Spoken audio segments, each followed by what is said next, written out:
given Earth is distance between Earth and Sun, that is R plus H is equal to 1.49 into 10 power 11 meter. This is distance between Sun and Earth. Earth will be revolving around the Sun, and acceleration gravitational constant is 6.66 into 10 power minus 11 Newton meter square per kg square.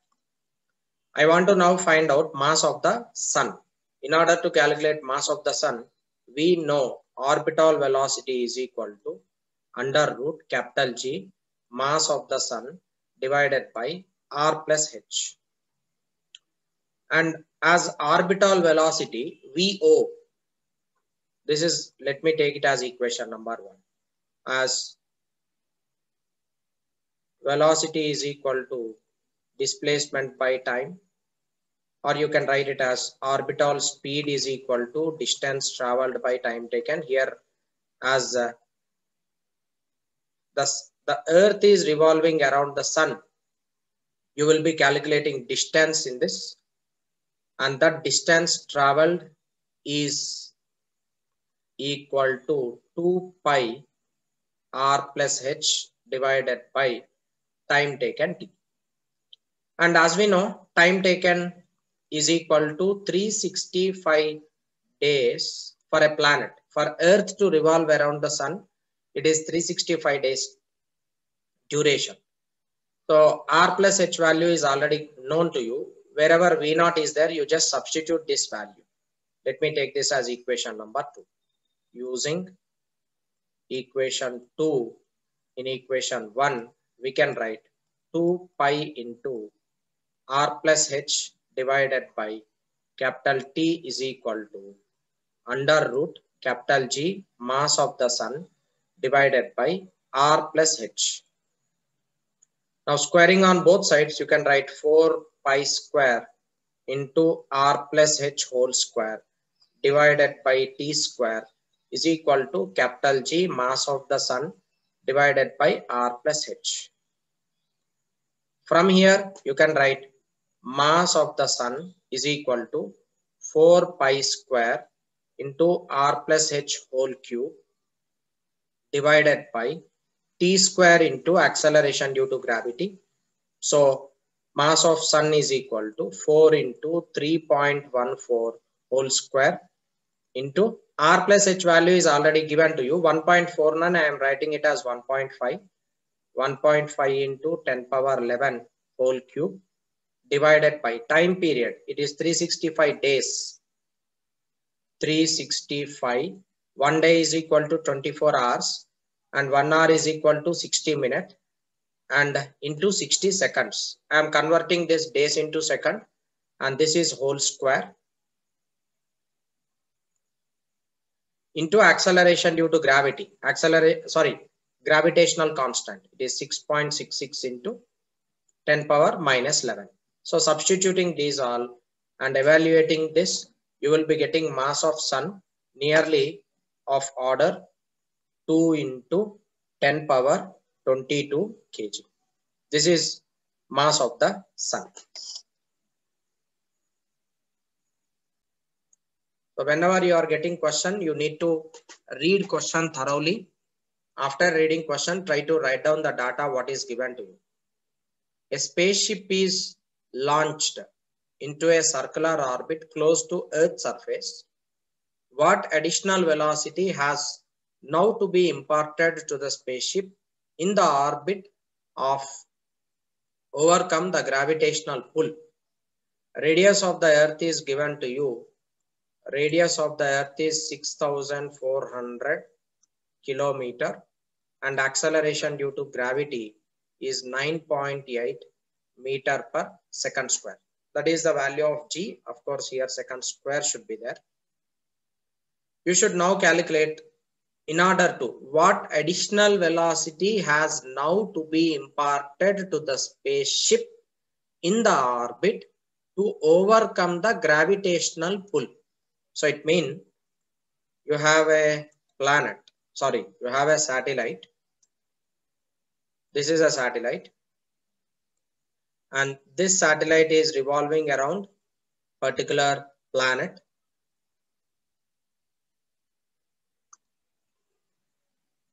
This is satellite which is revolving. Now I want to remove this satellite from its orbit. I want to remove this satellite from its orbit. For that, what additional velocity is to be required? What additional velocity I need to give in order to escape it from that particular orbital? So already this satellite is moving with some particular velocity, say VO. It already have orbital velocity. Now in order to escape from this particular orbit, I need to give escape velocity from its surface. Now at this particular point, I need to give additional velocity equal to escape velocity at that point. If I provide escape velocity, it comes out. Already it is having some velocity. I need to impart some more additional velocity. So therefore, change in velocity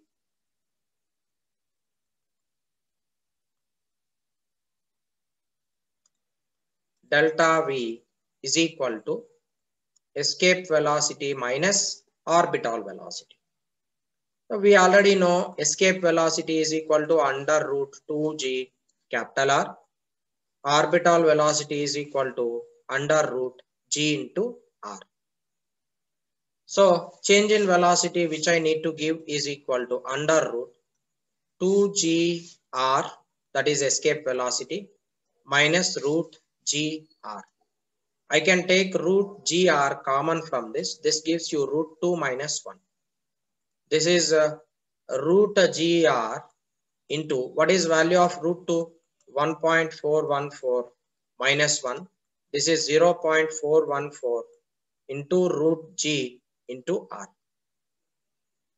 So if you are providing this much amount of velocity, that is delta V is equal to 0.414 into under root g is 9.8 meter per second square into radius is 6,400 kilometer. Kilometer you should convert it into meter. You can calculate this value so that you will be getting change in velocity, and that is nearly equal to 3.28 into 10 power 3 meter per second, or change in velocity will be equal to 3.28 kilometer per second. If you are providing this much amount of velocity to satellite, then it escapes from its orbital. Next problem. See, a particle is fired vertically upward with a speed of 9.8 kilometer per second. Find the maximum height attained by the particle. Radius of the earth is 6,400 kilometer. Acceleration due to gravity is 9.8 meter per second square. Consider only earth's gravitation. So let me take, this is planet earth. This is planet earth. And from its surface, you are taking an object and you are firing it vertically. It has got vertical velocity. You are firing it with some velocity v, which is equal to 9.8 meter per second. Find maximum height attained by the particle. Radius of the earth is given.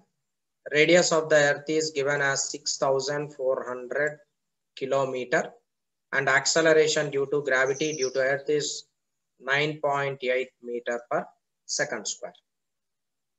Now, as we know, when you are imparting vertical velocity to the object on the surface of the earth, it goes to certain height. And at the final height, its velocity becomes zero.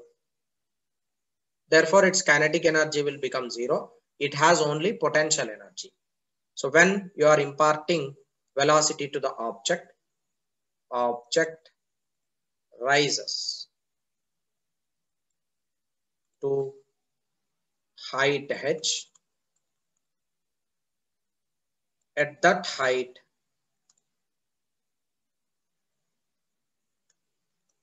it has only gravitational potential energy, kinetic energy will become zero. Because when you are throwing an object in upward direction, body will be raised up, is it not? Body goes up.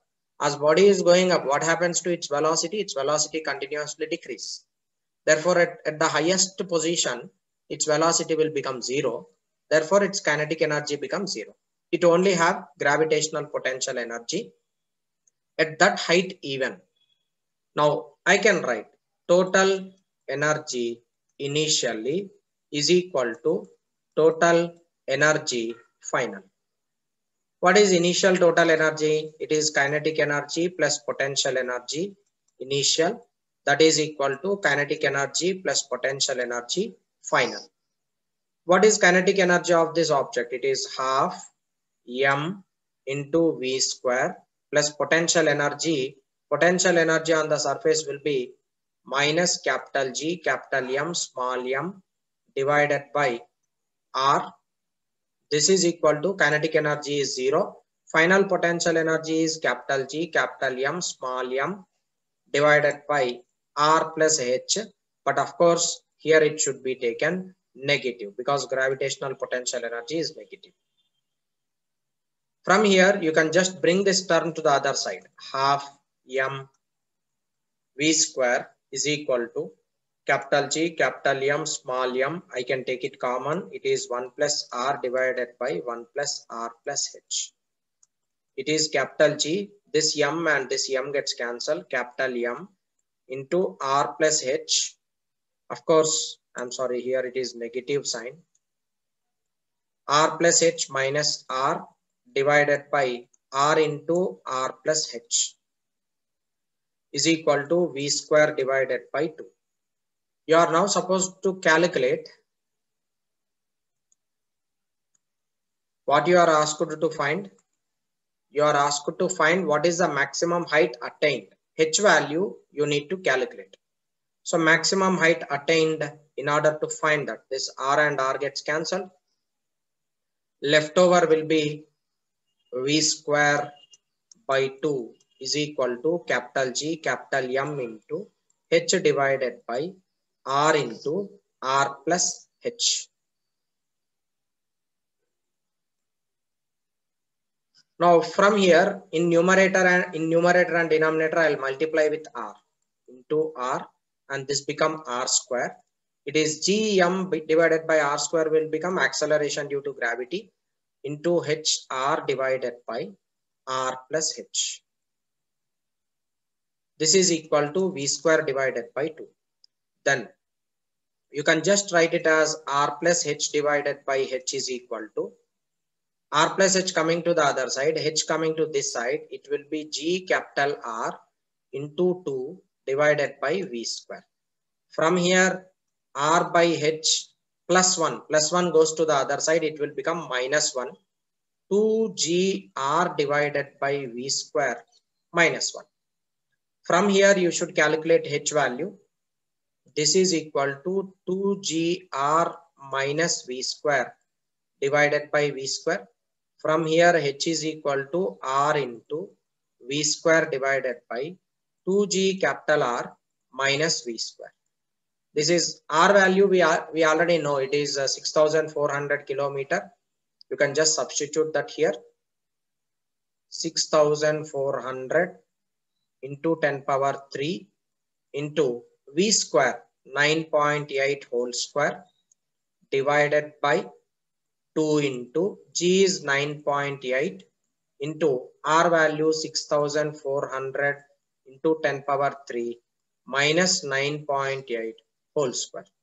So evaluate this total. You need to calculate this expression so that you will be getting height which it have reached, and that height you need to find out.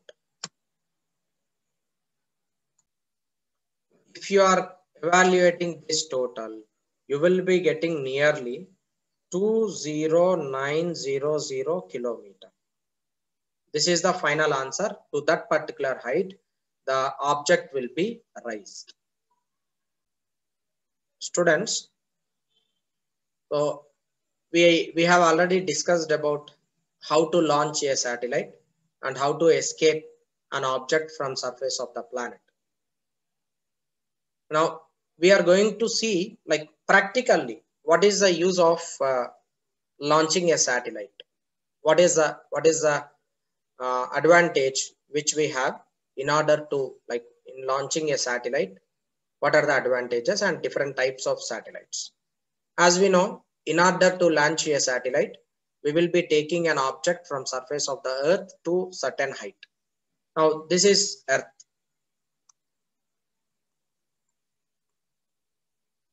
This is earth. From surface of the earth, you need to take this object to certain height.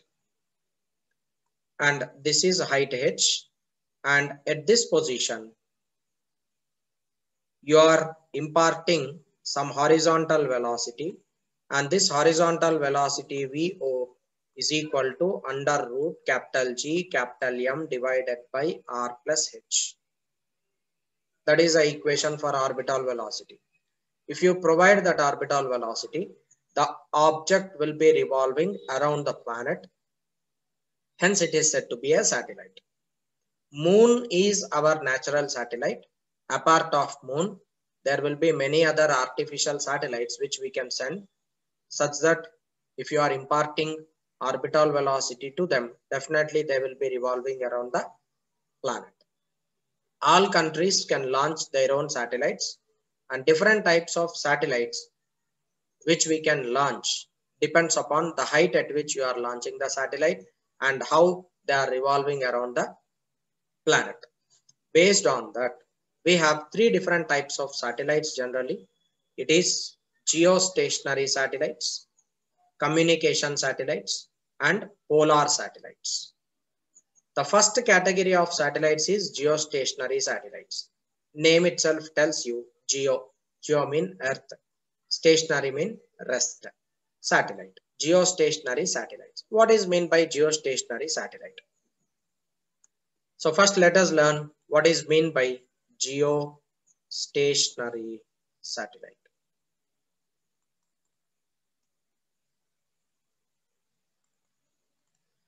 As we know, Earth will be revolving. This is Earth. Earth has a rate of rotation. It itself will be rotated with some angular velocity omega. Corresponding to this rate of rotation, if you are launching a satellite in such a way, this is a satellite which is being launched along the equator, right? And this satellite, this is a satellite. This satellite has angular velocity omega, which is equal to angular velocity of the Earth. So whenever a satellite is revolving around the planet Earth, such that it is made to revolve along the equatorial line, such that the rate of rotation of the Earth and the revolution rate of satellite, if both are equal, then if satellite is in motion, Earth also rotates with the same angular velocity. Therefore, at any position, if you observe that satellite with respect to Earth, it is supposed to be in stationary. Such satellites are called geostationary satellites. Say for example, this is planet Earth, and here we have a satellite. This satellite, or I'll give you one clear example. Say for example, you have this is here you are present here. Earth is revolving in this direction, and there is a satellite here. Earth is rotated by some angle. Satellite is also rotated with same angle. Earth is rotated by some more angle. Satellite is also rotated with same angle. So person will come to this position. Satellite will come to this position. Person will come to this position. Satellite will come to this position. Now if you observe the distance between person and the satellite at any position, is it changing? It's not changing. Therefore, if a person is observing that satellite, as the rate of rotation of the Earth and the orbital velocity and angular velocity of the satellite as they are equal at any position. For the person who is observing from planet Earth, it appears to be stationary. Such satellites are called geostationary satellites.